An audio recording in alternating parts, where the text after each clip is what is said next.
everyone, welcome to Beauty in the Garden. I am T. If you're new to the channel, welcome, and if you're returning, welcome back. Today I'm going to show you how I pretty much just take care of my grapevine and give you guys some pointers along the way. So I hope you guys enjoy and continue watching.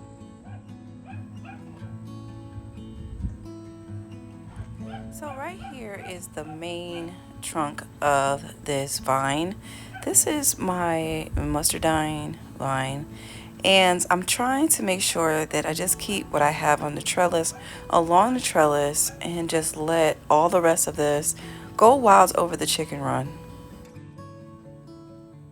So right now I'm going to be showing you basically on how I go in and cut out any of the small vines, especially the ones that do not have any fruit. So I'm going to remove them. Basically, I'm going to go in and look for the small notes or anything that is close to the main trunk of my vine, and I'm going to remove them.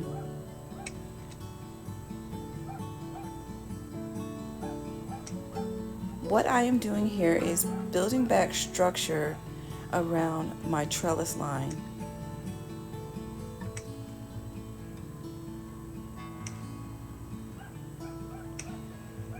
I'm going to keep still as much leaves as I can along the line of my trellis so that the grapes can still have shade and will not get sunburned.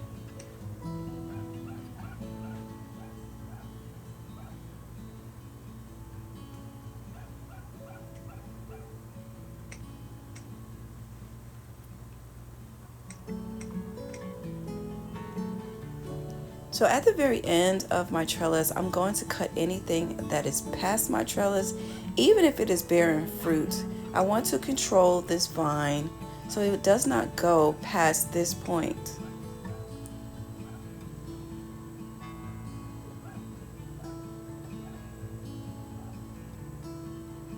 I do not mind this part right here hanging down, but I'm going to remove anything that is hitting the ground.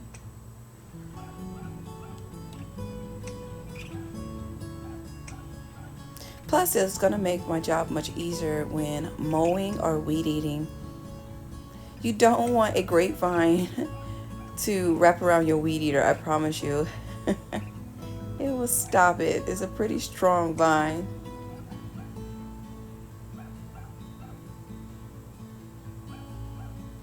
So now that is all clear, and now we're going to work on the back part of this grapevine. And you guys can see I could barely walk back here. So I'm going to be taking my time and getting here and cutting out a lot of these vines, especially because I don't want it to go over the fence because it is someone else's property along the other side. Now, when the winter does come, I am going to go in and I'm going to clean out in between the fence so that the vines and things like that would not keep growing. So I thought about going ahead and cutting it out now, but I know there's going to be a lot more work to do so. I will go ahead and talk to my neighbor so that I can make sure that they doesn't have anything that they have growing that is growing through the fence, because I want to make sure that we go ahead and cut this out and clean it out so we won't have all kinds of poison ivy that will be growing in between the fence. Now, leaves of 3, let them be. That was not poison ivy. Poison ivy too will have clusters on them as well. You will see them. They look like pimples or boils or something like that on them. So as I'm going through here, I am being mindful of what I am cutting and what I should not touch. So far, everything that was through here was okay. I seen a lot of the morning glories growing through, wild morning glories. Wild morning glories do grow wild here. And I just go ahead and remove them. Now, if you want to go ahead and dig them up, you can dig them up and actually replant them somewhere. Most likely they're going to be pink or purple or a bluish purple.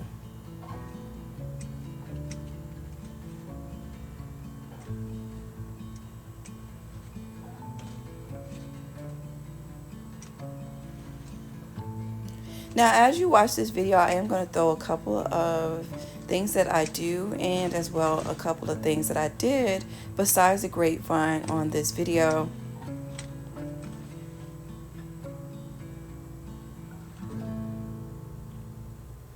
It looks really good. We can see through. Now I'm going to go ahead and top off the top of this vine as well.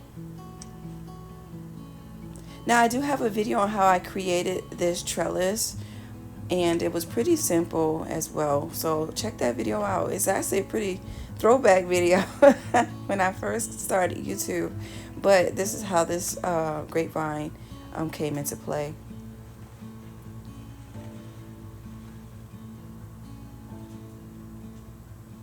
As you guys can see, they're actually starting to swell. We have been getting some rain. And this plant in my hand is a wild morning glory that is growing.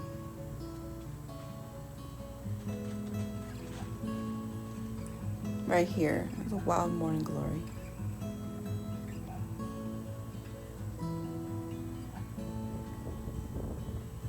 Alright, now we are at my 3-tier raised bed. I'm going to basically clean out all of the weeds that I have in my 3-tiered raised bed from Veggica.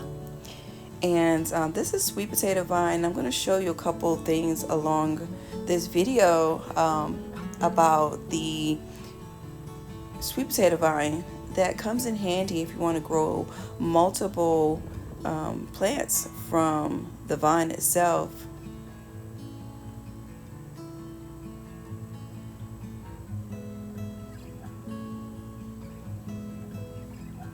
Sweet potatoes are very easy to grow. I do recommend sandy soil. I normally have a pretty good yield of sweet potato with the very few plants that I do plant. Now, if I did have more land, you guys, I probably would do so much more of a lot of things where I have a designated bed, but unfortunately my property is very small.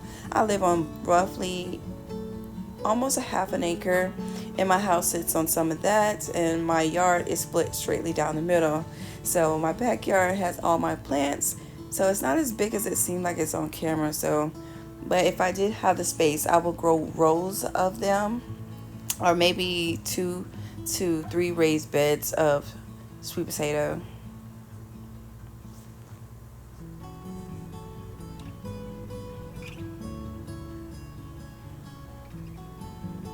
Now you can see right along this sweet potato vine, they have roots already because they have either touched the soil some way or they were getting enough moisture in the air. So you guys can see they're actually little nodes.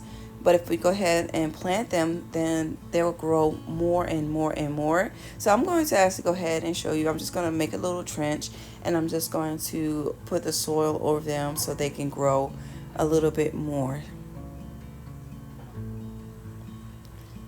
And then here is my zucchini. This is a dark green zucchini.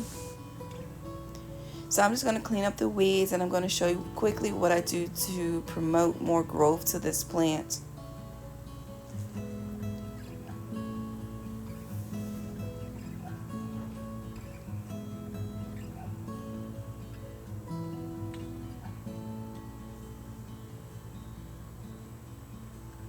So I'm going to take the zucchini plant and I'm going to bury it just a little bit more. So I'm just going to take the soil and pat it over top of the stem of the plants.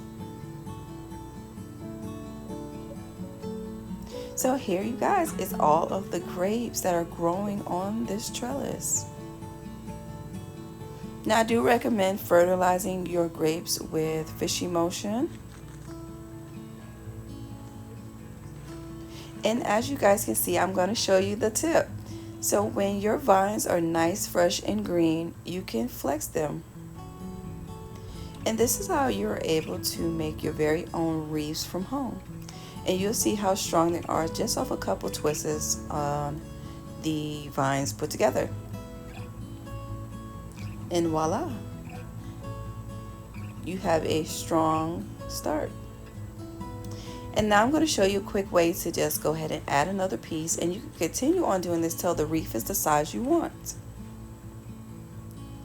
You'll take that one piece around the entry piece, and then you'll just twine it and twist as tight as you can, holding it into place.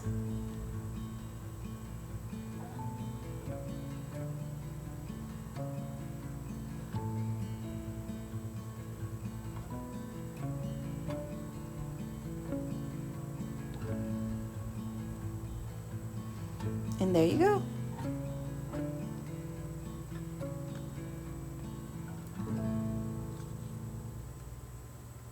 I don't know. I was thinking about keeping them and making a new wreath to go by my chicken coop. I might just do that. I don't know yet. But if I do, I'll come back and I'll clean all those up and then I will make a video.